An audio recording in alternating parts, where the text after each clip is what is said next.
একদিন সাধারণ পোশাক পরে ট্রেন ডাকাতদের ধরেছিলাম বলে হাজার হাজার লোকের সামনে ঘটা করে ভাষণ দিয়ে পোশাকটা আপনি আমাকে উপহার দিয়েছিলেন। আজ আপনার দেওয়া এই পুলিশের পোশাকটা আপনাকে আমি ফেরত দিলাম। মাস গেলে কয়েক হাজার টাকা ছাড়া এই পোশাকটা আমাকে কি দিয়েছে বলুন?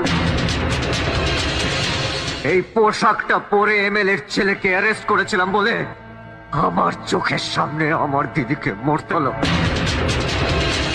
যে বিকাশ দত্তের ভাড়াটে গুন্ডারা আমার দিদিকে মারলো, সেই বিকাশ দত্তকে তো আপনারা গ্রেফতার করতে পারলেন না। আর সেই বিকাশ দত্তের ভাড়াটে গুন্ডারা উড়তে পড়া পুলিশের নাকের ডগায় ছাপ্পা ভর দিচ্ছে, ছাপ্পা। বাহ, বাহ, সুন্দর সুন্দর আইন আপনাদের, সুন্দর। সেই অন্যায়